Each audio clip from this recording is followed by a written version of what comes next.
Good morning. बघा सकाळी उठले आणि अंगणामधलं करून घेतलं, कारण की पाणी शिंपणं, झाडू मारणं आणि रांगोळी वगैरे टाकून घेतली.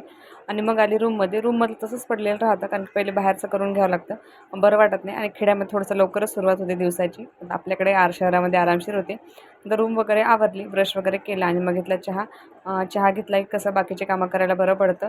मला तरी चहा लागतो सकाळी, पूर्ण दिवस फ्रेश होतो, नाहीतर मग काही बरं वाटत नाही चहा नाही घेतला तर. चहा वगैरे घेतला छान आणि मग घेतलं शेंगा मोडायला.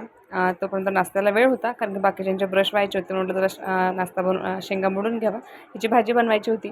आणि आज महालक्ष्मी बसणार आहे, म्हणजे गौराईचं आगमन होणार आहे. तर बघूया, आमचं जायचं ठरलं आहे आज. होते की नाही माहिती नाही. आता यांनी गेले आहे तिकडे, काम चालू आहे तर त्याच्यामुळं होईल नाही माहिती नाही. हर वेळेस तर मी याच दिवशी जात असते. आणि बघायचं जायचं आहे म्हणून एवढे सारे कपडे निघाले आहेत धुवायला. आणि सोबत नाश्त्यामध्ये पोहे वगैरे बनवले होते. पुन्हा भुईमुगाच्या शेंगाही उकडलेल्या होत्या, ओल्या शेंगा होत्या. आणि इकडे गवाराच्या शेंगाची भाजी, कुकर आवरणाचा कुकर वगैरे लावला. ठेचा वगैरे बनवायचा होता, म्हणून शेंगदाणे वगैरे थोडेसे भाजून घेतले. आणि सगळे कामं आवरली मग दिवसभरातली. आणि मग घेतलं जेवायला. मी आणि सासूबाईच होतो सोबत जेवायला. तर चला या सगळ्यांनी जेवायला. असा होता आजचा दिवस. भेटूया उद्याच्या ब्लॉगमध्ये. बाय.